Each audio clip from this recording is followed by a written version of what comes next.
Final Fantasy XIV may not have the most interactive combat or the most engaging leveling experience, but it definitely has the most cinematic story cutscenes and boss fights out of any MMORPG. While the flashy animations and meaningful character progression often contributes to this, there's one consistent factor that elevates these moments further, and it's the music. Final Fantasy XIV's Guinness World Record-breaking soundtrack consists of hundreds of songs. Most dungeons, characters, and maps get their own song. There's also a new theme for each expansion's boss fights, battle music, and even quest accepting or completing jingle, so you could easily identify where you were just by listening to the music. But throughout all these songs, you'll often hear reused melodies and themes, which might make the core of several different songs. But this isn't just an efficient way of getting more songs out with less effort. In Final Fantasy XIV, these repetitive phrases of melodic rhythm, which are called motifs, enhance the storytelling. They do this by assigning certain themes to a specific moment or emotion in the story, and then reuse that motif when they want the player to remember these feelings or stipulations of that moment.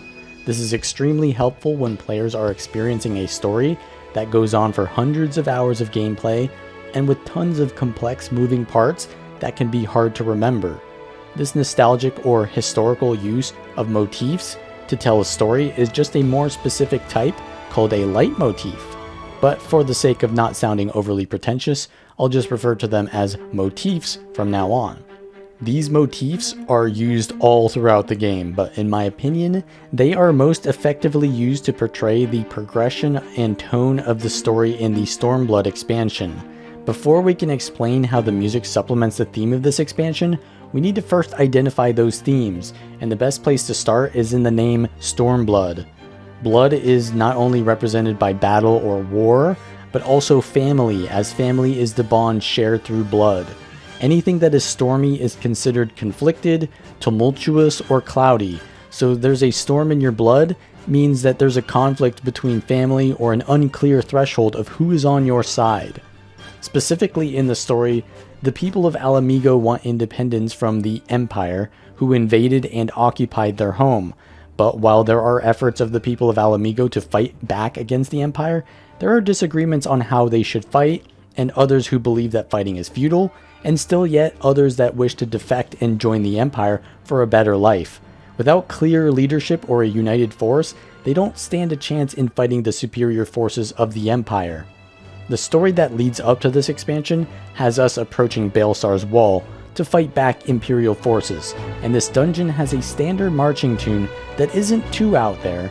It just helps to build up the tension. Then Ilberd, who is a part of the Alamigan resistance, is so desperate as to sacrifice his own life and many of his people's lives in a demonic ritual to summon the primal Shinryu. His hope is to destroy the Empire, but this would cause way more destruction than that, so we, the Scions, need to stop it. And while this is happening, you can hear echoes of the song that plays in the trailer for A Realm Reborn, when Bahamut similarly destroys the world in the 7th Calamity. And just like that moment where Louisoix sacrificed himself to contain Bahamut, Papalymo offers himself as a sacrifice to contain Shinryu. While we can tell from Papalymo's words and hesitation what he intends to do, the music kicking in early with the haunting melody of the Calamity makes it much more emotional, especially for a character death that arises so abruptly. The music eases us into the realization that he will sacrifice himself without overtly saying it, and by the time Ida says that she knows what's going on, we're already feeling it. This tragic event also causes Ida to give up her charade and reveal that she is not in fact Ida, but rather her sister Lise. This is the first moment of unification in the story because Lise had been pretending to be Ida to honor her sister who fell in battle fighting for their freedom. Now she's coming to terms with the storm in her blood and hopes to make others do the same so they can unite for freedom. The main theme of Stormblood is heard early on, and this motif can be heard in other places, such as the quest completion jingle.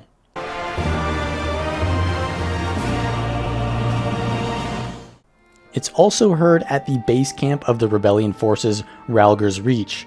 You you can immediately tell that the resistance to the Empire lacks morale. Its forces are split, and one of the Imperial officers is Fordola, who used to be an Alamegan, so there's not only a struggle to rally their men to battle, but they're also fighting directly against their own who have betrayed them. After the Imperial army gets word of the location of the resistance force at Rhalgr's Reach, Xenos, the leader of their forces, raids and kills off much of the resistance. After this, the Rhalgr's Reach ambient song changes. It still has that same motif, but it becomes softer, more subdued, representing the loss of life and the power or hope of the resistance at this point in the story, which isn't very good. We decide that the best course of action at this point is to divide and conquer Xenos by splitting him on two fronts, because the people of Doma and Alamigo are both under the Imperial control of Xenos. Now the music takes on two main motifs, that of the west and Rhalgr's Reach, and that of the eastern port city Kugane. You can immediately tell the difference between the two regions because the western themes use more brass and horns, while the east uses more flutes and stringed instruments. I chose to play a gunbreaker through this expansion, and at first glance, a ninja or samurai would be more appropriate if I wanted the optimal roleplay experience, but the red mage and the gunbreaker thematically fit the story because the red mage's use of both magic and sword attacks, as well as the gunbreaker's use of the gunblade, which is a combination of a sword and explosive gunpowder, is a perfect representation of the alliance between the west and the east by combining the power of two distinct fighting types. By themselves, one may be better than the other, but together they are greater than the sum of their parts, and that is the struggle of this expansion, to fight a power greater than any can handle. We need to stop fighting our own fights and come together to form an alliance that is greater than the sum of the individual factions. But just like the Alamegans struggle to band together for the resistance in the west due to fear of punishment from the Imperial army, the Eastern Confederacy struggles to unite due to the threat of further sacrifices, the loss of morale, and Yatsuyu, a Doman who, like Fordola, defected to the Imperial forces to improve her life, begins sanctioning the people of the East. Before, the Confederacy protected ships crossing the Ruby Sea so long as they paid the Ruby Tithe, but now they're not allowed to act in fear of the Empire, so anyone who crosses the Ruby Sea does so at their own risk. We need to gain the support of the people from the ground up, which suggests that the struggle will be difficult and take a while. The first dungeon after reaching the east introduces a new boss theme that will play from now on. The song starts out with a flourish of both the instrument types you'd hear in the separate western and eastern themes. Then you can faintly hear the brass playing the Alamegan motif, which leads into the main chorus, which plays the Kugane motif using trumpets and has the vocals from the Alamegan anthem.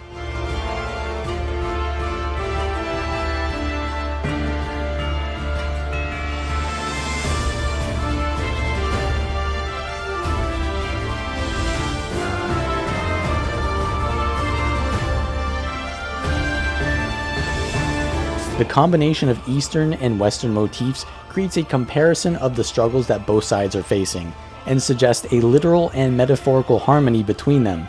If they can work together, then they can achieve this. Up until this point, the battle has seemed unwinnable, so this song suggests a turning point and provides hope for the future. But there's still a lot of work to do.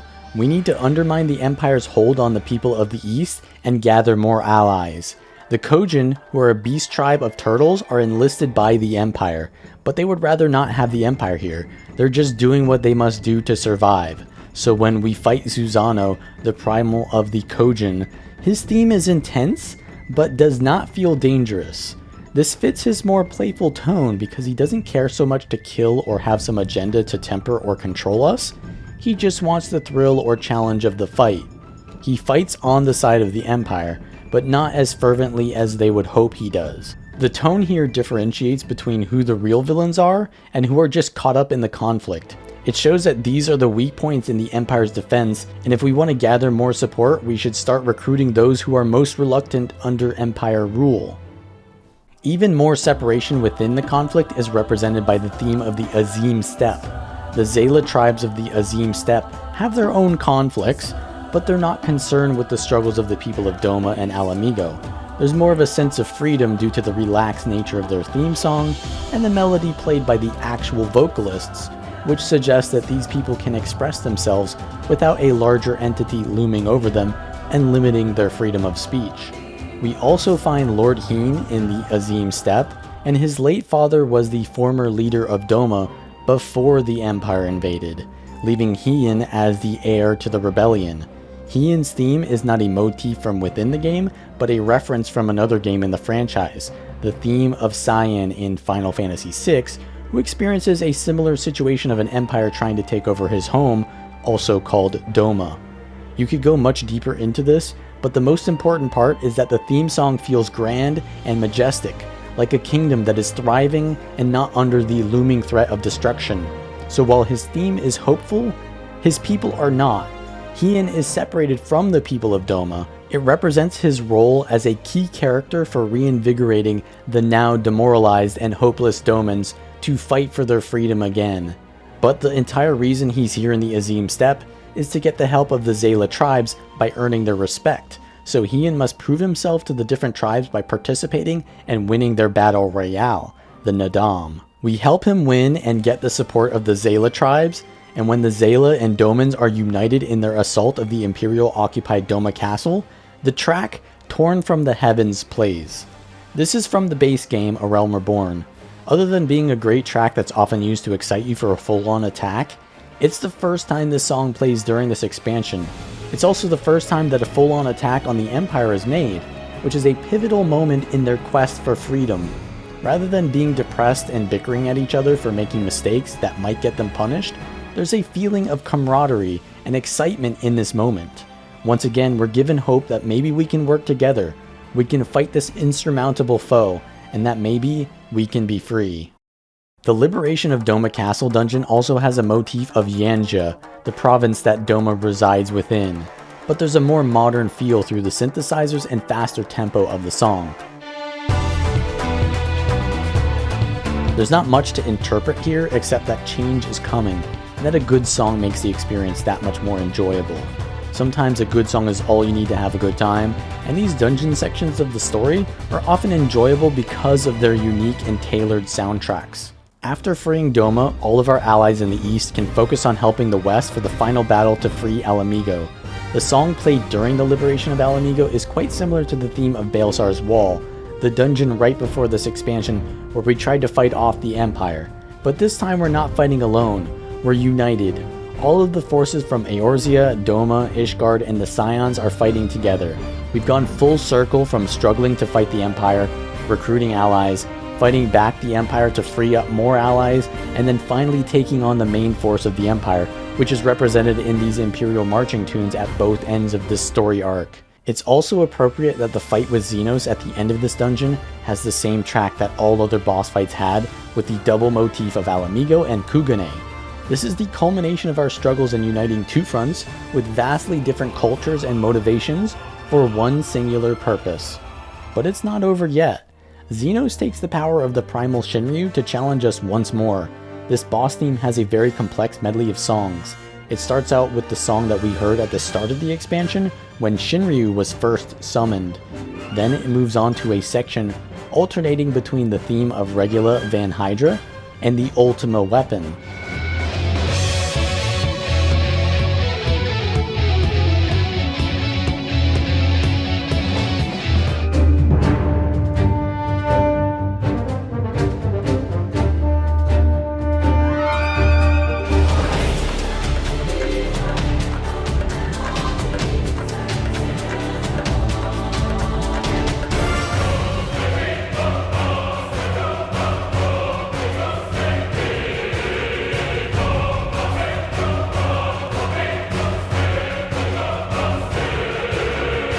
The correlation here isn't a secret, it's just the final dungeon themes of the previous expansion Heavensward and A Realm Reborn. This just solidifies that this is truly the final encounter, and it gives it that epic feeling that the last boss should have. It then finishes with the Stormblood main theme, which is also the Kugane theme, sung with the voices of the Alamegans, which creates a perfect resolution to the story of two populations that were fighting separate wars for the same purpose, but came together and achieved more united than they could ever separately.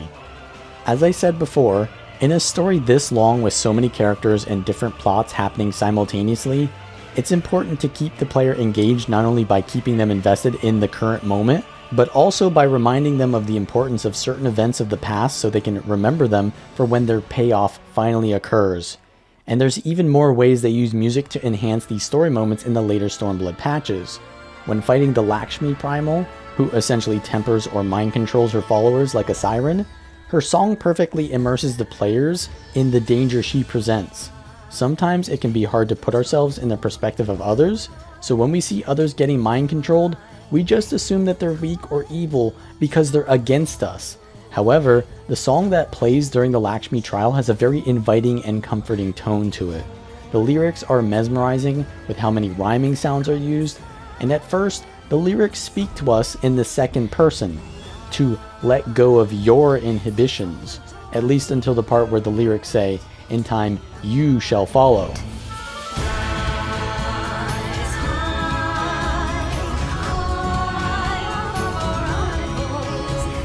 After this point, the lyrics swap to referring to the player in the first person, plural, to rise high above our rivals, or that she would have successfully tempered us. This helps to validate the threat of the primals and tempering better than any other fight because it puts us in the perspective of someone struggling to stay in control while also being soothed and welcomed so effortlessly into the sinister grasp of a primal. And the boss theme for Yatsuyu's final encounter in the later patches of Stormblood also uses the music to make you feel her tragic story.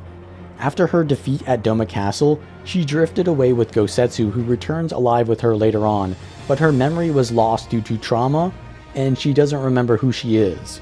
It brings up a very complex ethical dilemma of whether someone should be punished for something they did under a completely different persona or mental state. That's why people with mental disorders or drug addiction can sometimes be granted legal leniency for crimes committed during their mental instability.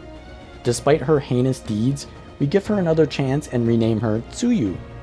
Learning how she became twisted through the process of being sold off as a sex slave by her parents, we become much more empathetic towards her. However, she regains her memories when she sees her parents again, which was set up by her brother, who is an Imperial agent trying to get her to return to the Empire. In this process, we must fight Tsukuyomi, which is Yatsuyu as a primal. The music starts off as a full orchestral marching tune with hints of the Stormblood main motif, which suggests that she's back in the Empire. But as the fight progresses, Tsukuyomi realizes her power is tied to her suffering, and that remembering all of the people who abused her would empower her through hate. However, one person was nice to her. Gosetsu gave her another chance with his kindness. During this part, you can hear a piano version of Cyan's theme. While there is a tinge of hope to that song, the piano has an echoey sound to it, and the song never progresses to the main chorus of the theme, suggesting that the hope is hollow or unfulfilled. Just like the motif is not fully resolved, Yatsuyu is not fully redeemed. It represents that small hope that a little bit of kindness can contribute to changing someone for the better, but it's still a slim chance. Her black and white design also shows this ability to go either way at this point. However, it's too little too late. By the final phase of the fight, she makes a decision to fully lean into the dark side, and her music changes entirely in tone to electrical guitars and vocals. Her dialogue is also not labeled as Yatsuyu, but as Tsukuyomi. Here we can tell she is far too gone just by the fact that the previous music has been drowned out, but the lyrics further this realization. There are conflicting voices, with Yatsuyu's voice represented by the female vocals in Japanese, singing "Nothing but the night shall know our sorrow," and those who wish to control and abuse her are represented by the male vocals in English, singing "Wayward daughter, step into the night."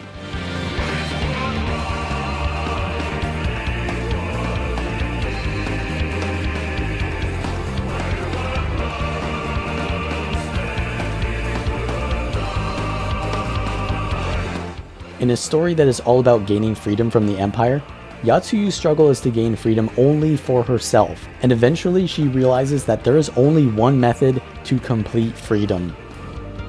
You really feel bad for her, and it makes the conclusion to her story arc that much more engaging because of that emotional amplification from the music. This may be looking too deeply for meaning that isn't there, but perhaps this many coincidences and more isn't just a coincidence.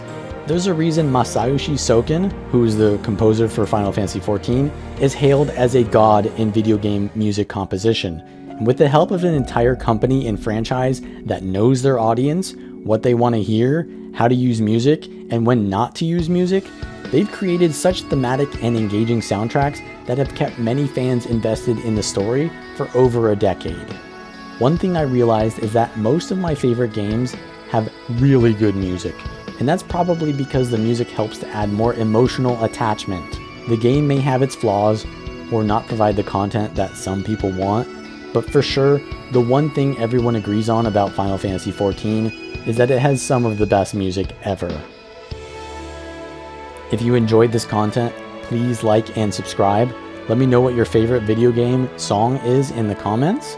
Personally, there are way too many to choose from, but my favorite from Final Fantasy XIV is High Treason from the Shadowbringers soundtrack. Anyways, thank you for watching, and I will see you all next time.